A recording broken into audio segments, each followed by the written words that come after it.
Bine ne-am regăsit, dragi prieteni! Astăzi se împlinesc 36 de ani de la momentul începerii Revoluției, revoltei de la Timișoara în prima fază, din data de 17 decembrie 1989.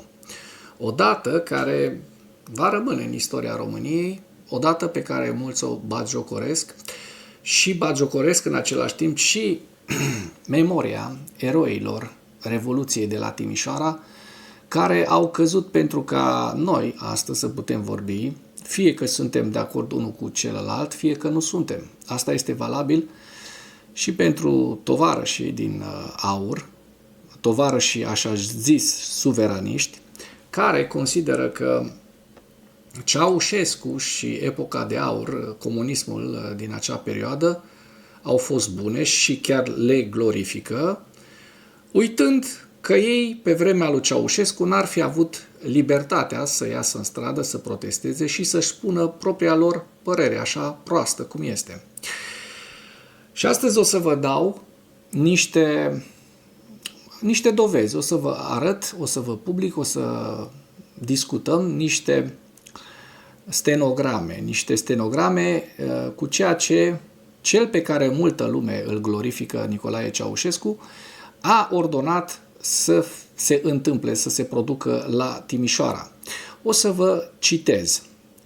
Era o discuție între postelnicul Ceaușescu și Iulian Vlad, care era șeful securității din România.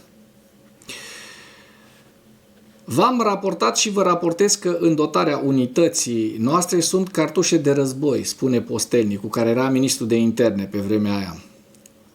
Nicolae Ceaușescu îl întreabă atunci de ce n-ați ieșit cu ele.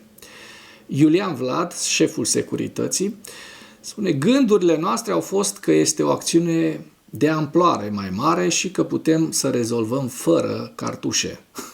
Ceaușescu le spune, de ce n-ați întrebat? Deci îi ținea ca pe niște cățeluși în lesă și toată lumea era în jurul lui. Cunoaște modelul că este acum la Kremlin, Vladimir Putin. Iulian Vlad îi spune, este o greșeală fundamentală a noastră. Ceaușescu, am spus să trageți de avertisment, dacă nu se retrag, trageți în picioare.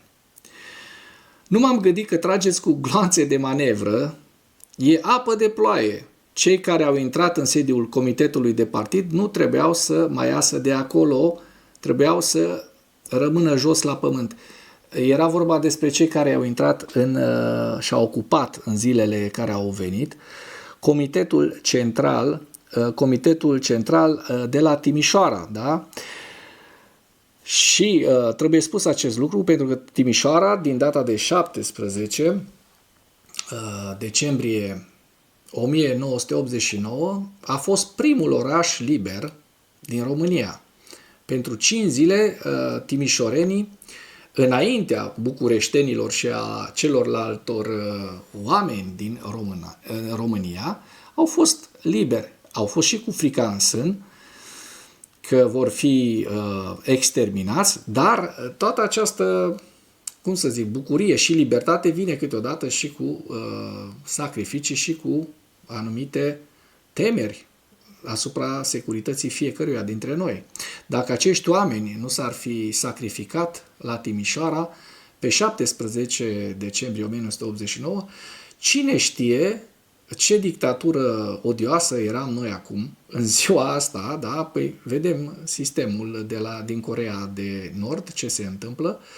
Era un sistem copiat la Indigo de Ceaușescu după anii 78, parcă 80, când a făcut vizitele acelea și efectiv a absorbit, practic, tot acest cult al personalității și toată această dictatură odioasă care era în Coreea de Nord și care, iată, se perpetuează încă acolo la 36 de ani de la Revoluție.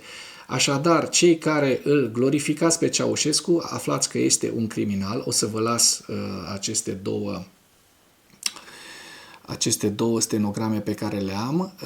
Nu o să mai vă citesc din ele, dar lumea trebuie să știe adevărul.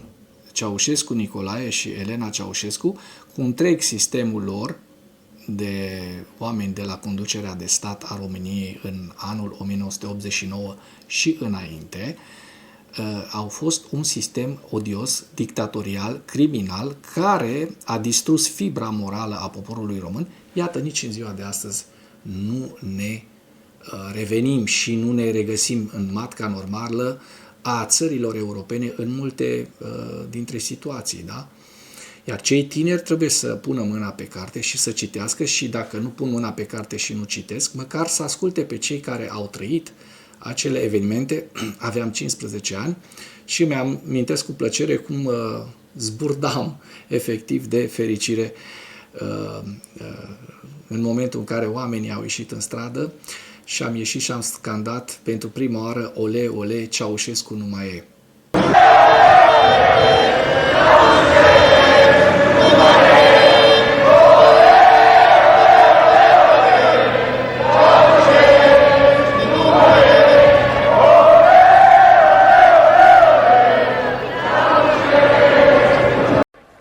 Trebuie să fie prins.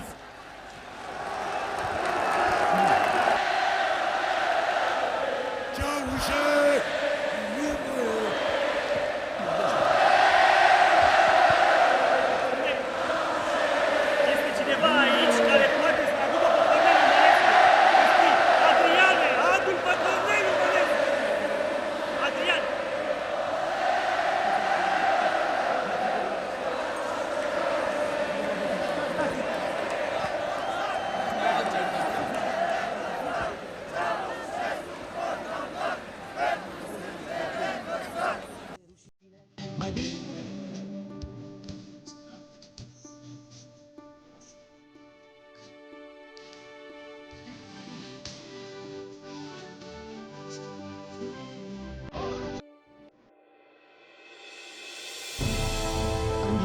Zilei de 17 decembrie 1989, Nicolae Ceaușescu a decis să organizeze o paradă militară pentru a-i descuraja pe protestatari.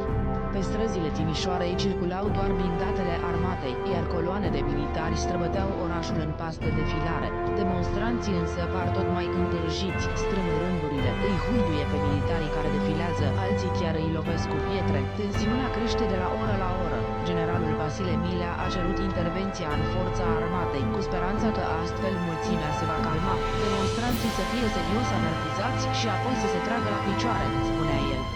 În după amiaza zilei de 17 decembrie 1989 a început operațiunea Radu cel Frumos, adică acțiuni militare specifice stării de război. Potrivit martorilor, în jurul orei 16, din clădirea armatei s-a tras primul foc de armă asupra manifestanților din piața numită acum Piața Libertății.